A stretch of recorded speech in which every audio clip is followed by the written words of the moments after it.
No. Buenos días, señores estudiantes. Buenos días, doctor. Buenos días a todos. Recordarles que estamos en semana de exámenes. Esta semana hasta la próxima semana, hasta mediados, según lo que tengo en el comunicado que nos han pasado. ¿Ya? Bueno, dentro del temario que tenemos que avanzar, nos falta un tema, que hoy lo vamos a avanzar. Nos falta el tema de embarazo prolongado. ¿Ya? Entonces, a ver, veremos el tema y después seguimos conversando algunos detalles.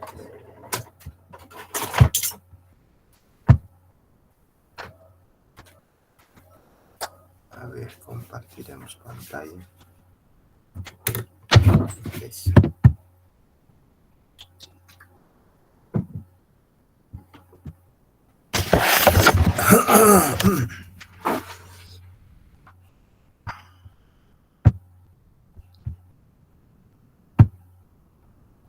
¿Pueden ver las diapositivas? Sí, doctor.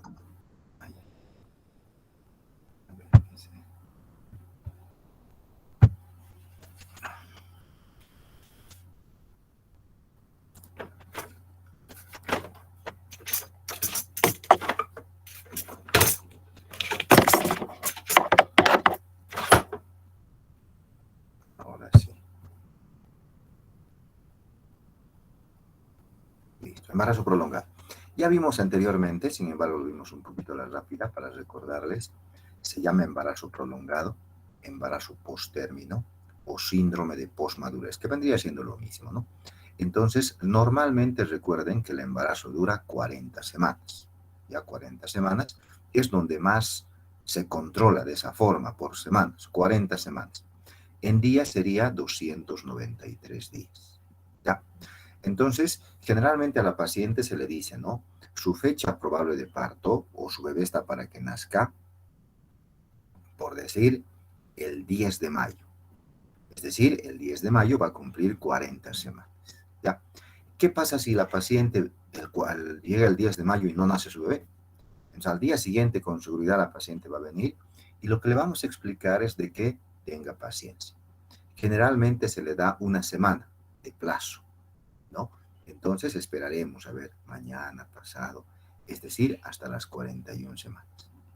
Una vez que llegue a las 41 semanas, no, pues ya lo consideraríamos un embarazo en vías de prolongación. Y cuando ya llega a las 41 semanas, ya tenemos que hacer algo. Bueno, hacer algunos estudios y de acuerdo a eso ya podríamos iniciar la inducción y demás cosas, ¿no? Pero cuando el embarazo sobrepasa las 41 semanas y 6 días, aquí es donde recién se llama embarazo prolongado. Tiene que llegar o sobrepasar las 41 semanas y 6 días para ser embarazo prolongado, o si quieren en días 293 días.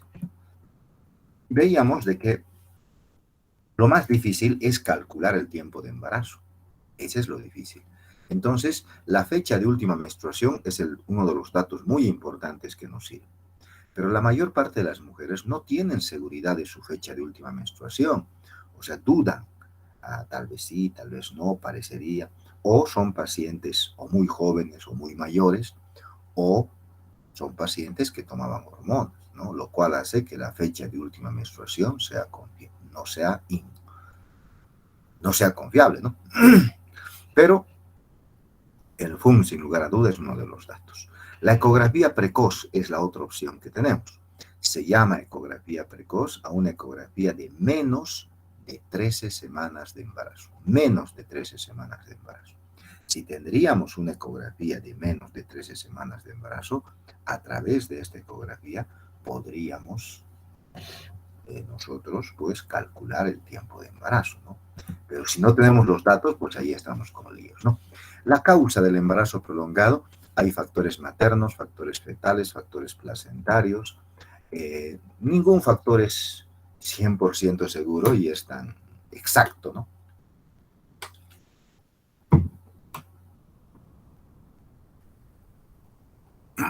Por ejemplo, entre los factores maternos tenemos el mecanismo desencadenante del parto. Les decía que el bebé normalmente para que nazca tiene que estar de cabeza, la cabeza abajo. Y esa cabeza tiene que estimular abajo el cuello, la pelvis y demás. Si no lo estimula, pues lógicamente pues vamos a tener conflictos y el parto se va a prolongar. Pero no a ese extremo, ¿no? Pero podría pasar. La nuliparidad, los primeros embarazos, embarazos prolongados anteriores. Si la madre tuvo un embarazo prolongado anterior, tiene la posibilidad del 10 al 27% de también en este embarazo tener prolongado. Y si tuvo dos, tiene el 39% mayor probabilidad. Entonces, hay un factor genético, ¿no? La liberación reducida del óxido nítrico por el cuello uterino, que también se lo ha descrito, que no es un factor exacto. Entre los factores fetales, la anencefalia, les decía, la anencefalia es el bebé sin cerebro. Entonces, un bebé sin cerebro ya lo podemos diagnosticar en la primera mitad del embarazo, ¿no? Entonces, si yo diagnostico una anencefalia a las 15 semanas, por ejemplo, no, lo interrumpo el embarazo, ya no digo que crezca.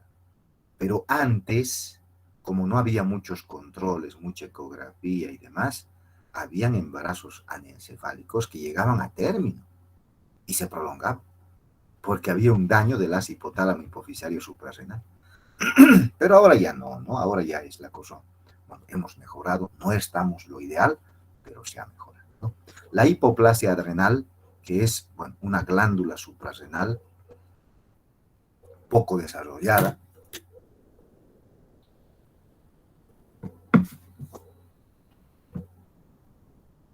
Y también influyen los factores placentarios. Entre los factores placentarios está la deficiencia de la sulfatasa ligada al cromosoma X. Hay un componente genético y bueno, que sigue investigando y se trata de seguir avanzando, ¿no?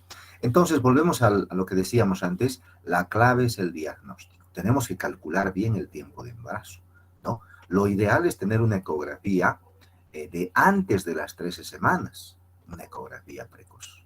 Si no, bueno, también podemos confiar en una última menstruación, pero esta última menstruación tiene que ser confiable con los criterios que les habíamos indicado. ¿Cuáles son los cambios que ocurren cuando el embarazo se prolonga más de las 41 semanas y 6 días?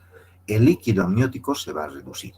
Y a esta reducción de líquido amniótico se llama signo de Vallantines-Rungel. Se llama signo de Vallantines-Rungel. Cada vez el líquido va a ser más poquito. Eso ocurre en todos los embarazos. Y aquí estos dos son los que varían. Entonces la placenta es la que más varía, puesto que la placenta normalmente viene en grados y esta va madurando.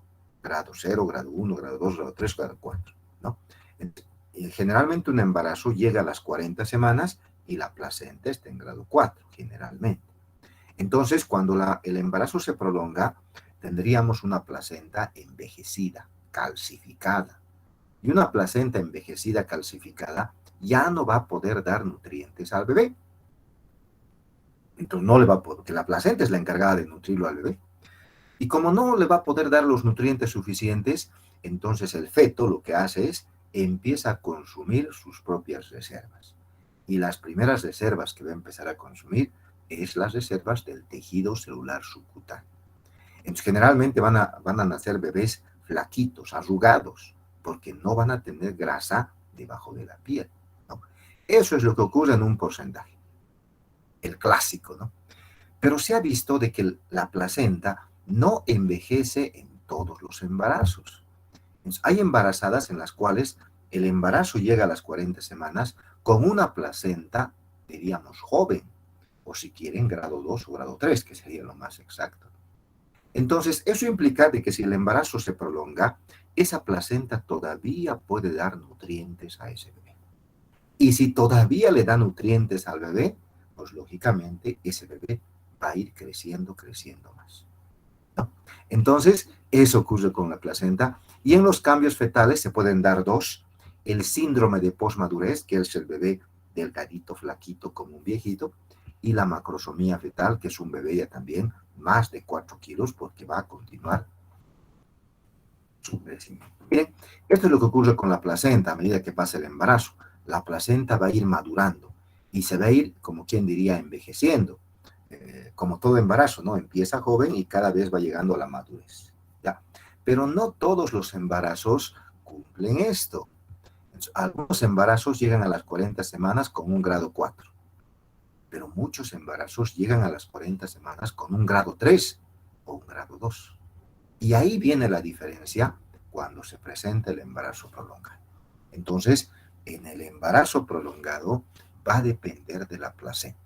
Si la placenta es joven, no está envejecida, esa placenta va a seguir dando nutrientes al bebé y el bebé va a seguir creciendo y se va a tornar macrosómico, es decir, con un peso de más de 4 kilos. Pero si la placenta ya está envejecida, calcificada y demás, esa placenta ya no va a poder nutrir al feto y el feto va a empezar a hacer un síndrome de posmadurez. Es decir, ese feto va a tener que consumir sus propias energías para sobrevivir y va a consumir la grasa que está debajo de la piel, ¿no? De tal forma de que el bebé, su piel se va a hacer arrugada, se va a volver más flaquito porque también va a consumir las grasas del hígado y demás lugares, ¿no? Entonces, es un bebé que va a salir totalmente desnutrido, entre comillas, ¿no? Entonces, este síndrome de posmadurez, que es el clásico, se lo ha denominado el síndrome de Klinefelter, ¿ya? Y dentro de lo que es el síndrome de Klinefelter, pues tenemos 3 etapas para diferenciarla, ¿no? En la primera etapa, bueno, todos los síndromes de Klinefelter o el síndrome de posmadurez son bebés flaquitos, delgaditos, como viejitos, diríamos, ¿no? Entonces, en la etapa 1, la piel está arrugada. La piel está totalmente arrugada porque ha perdido la grasa subcutánea, ha perdido la grasa que está debajo de la piel, ¿ya?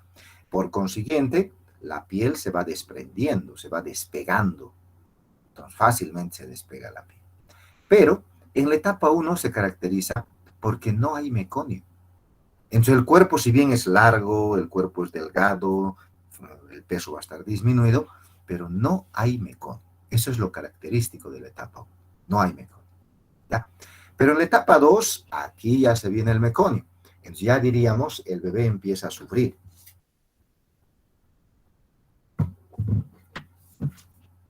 Entonces, el bebé sigue flaquito, o sea, es la continuación de la etapa 1, diríamos, ¿no? Entonces, es un bebé que ha consumido su reserva energética, la piel está arrugada, es delgado, pero ya está teñido de meconio. Entonces, ya existe un sufrimiento fetal y empieza a ver el meconio. La piel se tiñe de verde, las membranas, la placenta, el cordón, todo se tiñe de verde porque el meconio es de color verde. Eso es el grado 2. Y en el grado 3, bueno, ya está con este meconio varios días. Entonces, este meconio empieza a reabsorberse y empieza a cambiar su color y se va a volver de un color amarillento. Entonces, el bebé sigue flaquito, delgadito, con falto de peso, pero ahora el bebé, la placenta, el cordón y demás están teñidos de un color amarillento, que es un meconio que ha permanecido varios días en el vientre de la madre. ¿Cuál es el problema del embarazo prolongado?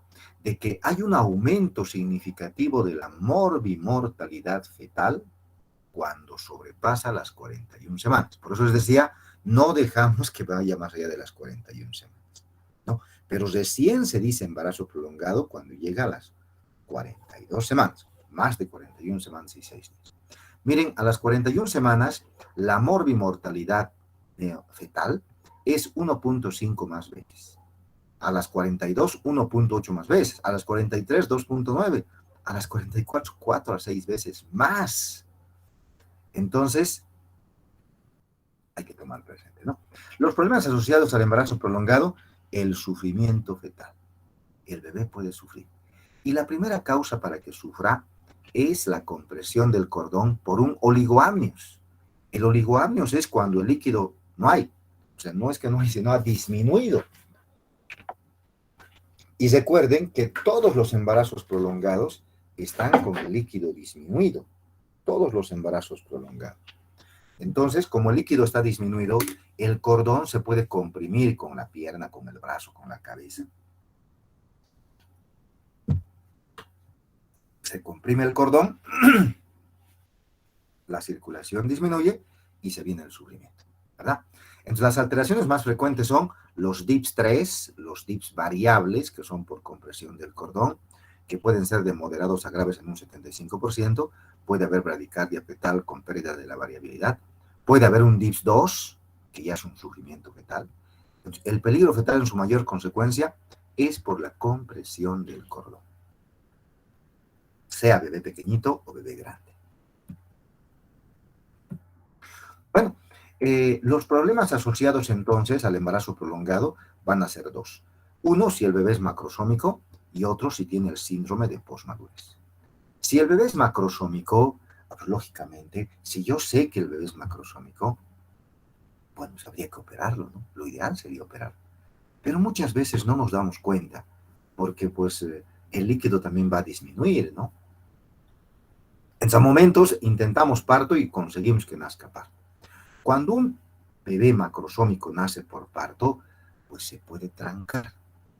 Y la complicación más grave es la distocia de hombros. ¿Ya? La distocia de hombros en un bebé macrosómico es cuando el bebé está saliendo por vía vaginal, parto normal, y solo sale la cabeza y los hombros no salen. Entonces uno empieza a hacer maniobras para tratar de sacar los hombros y ahí es donde se podría lesionar el plexo braquial, podría haber una fractura de húmero o de clavícula, podría haber una asfixia grave, podría haber cefalohematomas, incluso fracturas craneales. Entonces, con esto es que se puede complicar un bebé macrosómico.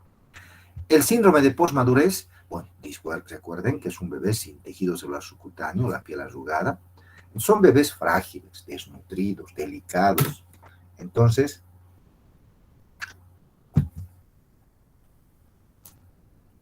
estos bebés no toleran el parto y hacen sufrimiento fetal. Presentan acidosis, insuficiencia placentaria, bueno, y se complican, ¿no? Entonces, las complicaciones maternas de la gestación prolongada, bueno, ya nos vamos a la parte materna. La fetal ya hemos visto, ¿no? Macrosomía y posmadurez. La madre se complica se incrementa las cesáreas.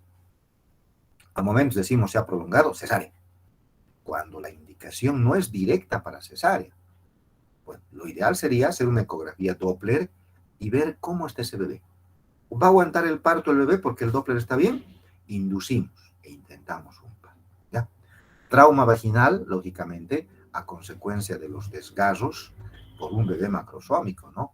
Desgarro de tercer, de cuarto grado. El tercer grado es cuando se desgarra también el esfínter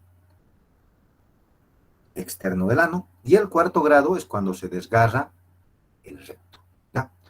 Podría haber hemorragia posterior al parto, porque puede macrosómico por la toneuterina, podría haber infección posparto por el meconio, podría haber infección de la herida quirúrgica, bueno, y hospitalizaciones prolongadas. ¿Ya? Miren, los desgarros, cuando nace el bebé, aún no sea macrosómico, se puede desgarrar, pero si es macrosómico hay más probabilidad de desgarrarse.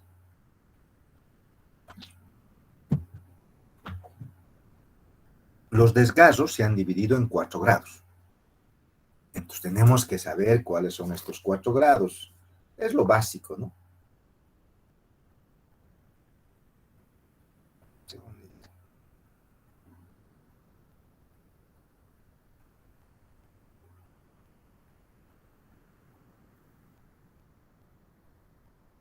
Entonces, el desgarro de primer grado, este es cavidad vaginal, este es el peritoneo, perdón, este es el peiné y este es el ano, ¿no?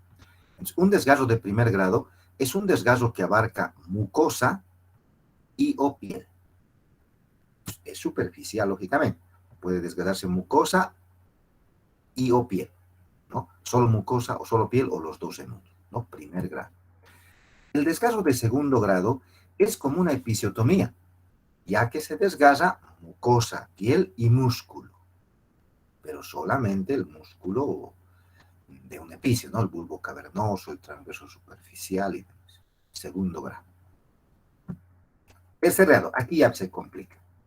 El tercer grado ya se desgarra el esfínter externo del ano. Si hay que reparar este esfínter, si no lo reparamos, este ano va a quedar incontinente, ¿no? tercer grado.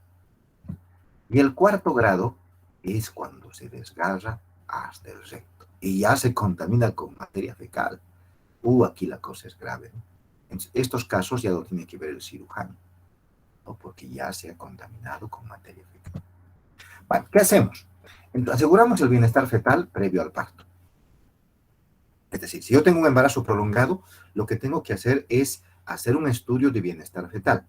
El mejor estudio de bienestar fetal es el Doppler, pero Doppler para bienestar fetal, ¿ya? El Doppler también puede ser para cretismo, para preeclampsia, para varias cosas es el Doppler. Entonces, yo estoy haciendo un Doppler para ver bienestar fetal, si el feto está bien, ¿ya? Si el Doppler me dice que el feto está bien y reúne todas las condiciones para un parto, entonces puedo inducir. Le doy misoprostol, 25 microgramos, y induzco a la paciente para iniciar un parto. Pero si el Doppler me dice que el bebé está mal, que ya hay algo de hipoxia, pues directamente operamos al bebé. ¿Ya? Más o menos esto. El riesgo de complicaciones maternas fetales se incrementa a partir de las 41 semanas. Y lógicamente el impacto es mayor a las 42, donde recién se denomina embarazo prolongado. Entonces hay que iniciar todos los controles a partir de las 41 semanas, ¿no? Entonces, ¿cuáles son las pruebas de bienestar fetal? La mejor prueba es el Doppler, ¿ya? Pero les vuelvo a recordar, entonces no me pueden, alguna vez hablamos de eso, y le voy a pedir una ecografía Doppler a la paciente, pero tienen que saber que el Doppler se hace para varias cosas. Entonces, si tú quieres saber si el bebé está bien, dirás ecografía Doppler, bienestar fetal. Ese es el término, ¿ya? Bienestar fetal, usas el Doppler para ver bienestar fetal, ¿ya? Ese es el mejor. Pero también podemos hacer el perfil biofísico fetal, un estudio relativamente antiguo, ecográfico, a través de la ecografía, y también podemos hacer el test de tolerancia a las contracciones, ¿no? Entonces podemos hacer una cardiotocografía y ver cómo responde el feto a las contracciones. Entonces, los dos primeros sirven, son ya antiguos, el mejorcito es el Doppler, ¿ya? El problema es que Doppler no está a disponibilidad las 24 horas del día.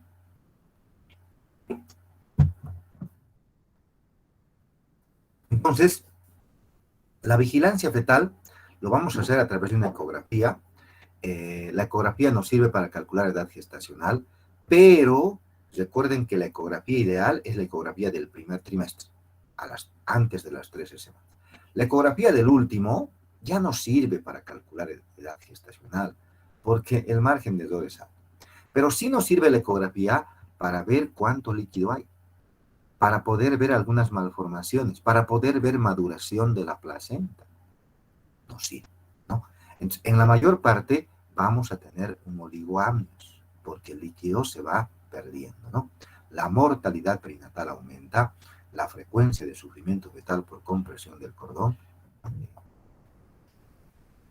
¿Cómo calculamos el índice de líquido amniótico? O sea, ¿cómo calculamos ecográficamente si hay líquido o si no hay líquido? Sumamente sencillo. Tenemos que saber esto, porque si yo pido una ecografía, la ecografía me va a decir y la de 5. Y ahora, ¿qué es eso? Tengo que saber, ¿no? Entonces, índice de líquido amniótico, lo que hacemos con la paciente ecográficamente, ¿no? Esta es la ecografía. Recuerden que en la ecografía lo negro es líquido y lo blanco de un color más gris, pues es tejido, ¿no? Pero lo negro es líquido. Este negro es líquido. Entonces, ecográficamente voy a dividir la barriguita de la mamá en 4, imaginariamente. Tengo 4 cuadrantes, ¿no? Entonces, voy a poner el transductor en este cuadrante y voy a buscar estas áreas negras, ¿no? Voy a medir cuánto mide esta área negra. Voy a medir en centímetros, ¿no? Entonces, voy a medir la área negra de acá, de acá, de acá y de acá. Y lo voy a sumar. Esto más esto más esto más esto. Estoy midiendo en centímetros, ¿no? Entonces, este índice de líquido amniótico, si el índice de líquido amniótico es menos de 5, la sumatoria de los 4 es menos de 5, hablamos de un oligoamnio severo. O sea, si no hay líquido, ¿ya? Si el índice de líquido amniótico es de 5 a 8, hablamos de un oligoamnios moderado. Si es de 10 a 20, es normal. Si es más de 20, ya es un polidramios. Polidramios leve, y más de 25 ya es un polidramios, bueno, moderado o severo. ¿Ya? Entonces, de esta forma calculamos la cantidad de líquido amniótico. ¿Cómo hacemos el manejo? Les decía, entonces inducimos. A partir de las 41 semanas ya podemos inducir a la paciente haciendo un estudio de bienestar fetal. ¿Con qué inducimos? La inducción se hace con prostaglandina E2 en gel. Eso es lo ideal. Una prostaglandina E2 en gel que es más segura que ponemos por vía vaginal. Prostaglandina E2 en gel no hay. En Bolivia no hay. Entonces, ¿aquí qué usamos? Misoprostol. El misoprostol es un medicamento que es un protector gástrico. No es un medicamento creado para embarazadas, pero sí tiene efecto en embarazadas, ¿no? Entonces, como no hay esta prostaglandina que es el ideal, pues utilizamos el misoprostol. El misoprostol viene de 200 microgramos, la tableta viene de 200. Solamente hay de 200. Si leen el Vademecum, de 100 y 200, dice, ¿no? Pero aquí en Bolivia solamente hay de 200. ¿Ya? Entonces, ¿cuánto es la dosis que le vamos a dar a la paciente? 25 microgramos. Entonces, esta tableta de 200 tengo que partirle en 8. Porque si le parto en 4, la mitad y la otra mitad, entonces tengo 50 microgramos en cada pedacito. La dosis es de 25. Entonces tengo que volver a partir otra vuelta. ¿Ya? 25 microgramos es la dosis que utilizamos vía sublingual, vía vaginal, cada 4 a 6 horas. La mejor vía sublingual.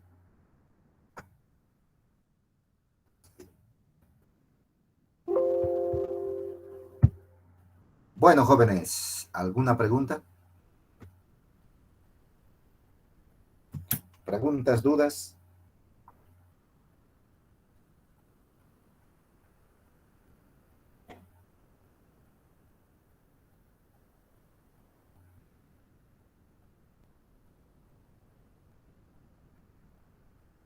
Nada, no hay ninguna pregunta. Bueno, jóvenes, recordarles que el examen es hasta este tema, ¿ya?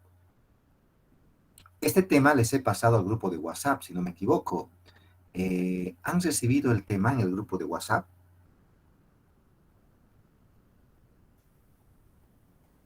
Me confirman si han recibido, para si no pasarles ahorita, bueno, la idea es de que, bueno, nadie quede perjudicado ni demás, ¿no?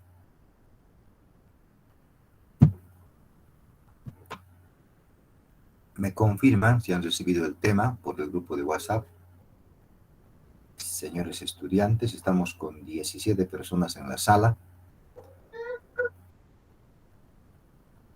Buen día, doctor. Creo que aún no nos envió. Ya.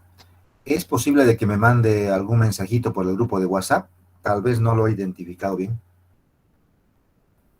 Sí, doctor. Si me manda ahorita mismo le mando el tema.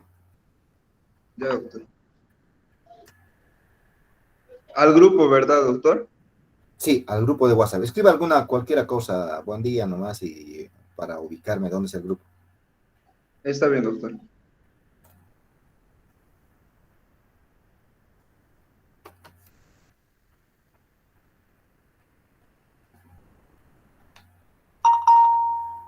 Pero este es el grupo práctico. ¿Y el teórico? Porque esto es para el A2 nomás. Hay un grupo teórico.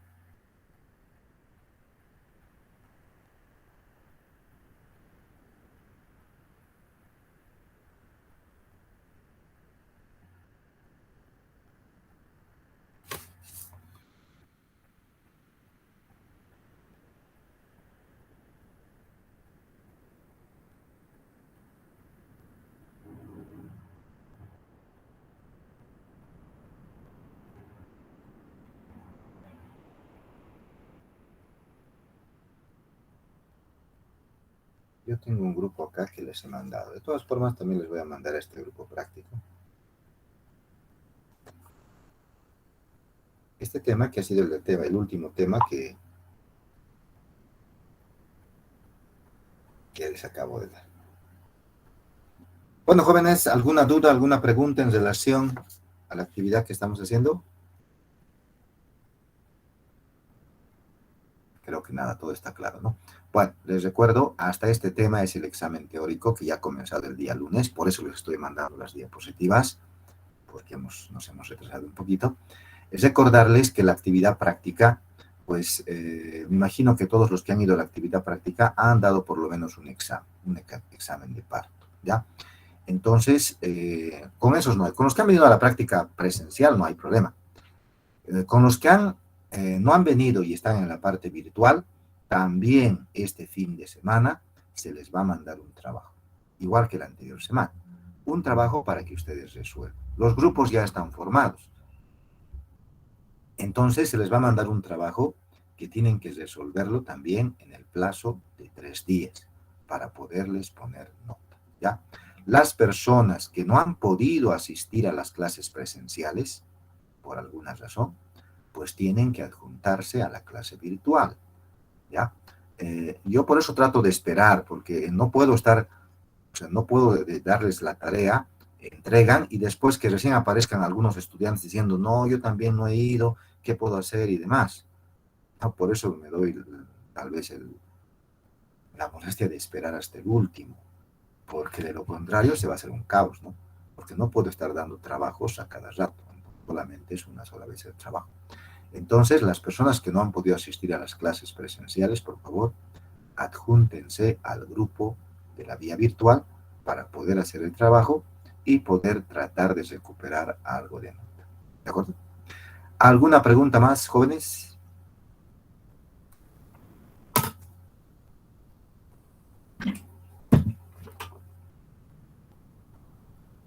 Creo que nada, ¿no? Bueno, entonces quedaremos ahí. Tratamos siempre de darles un tiempo para que puedan estudiar y no saturarles demasiado. Y a partir de la próxima semana empezamos el temario del tercer parcial. ¿De acuerdo? Bueno, jóvenes, hasta la próxima entonces. Hasta luego.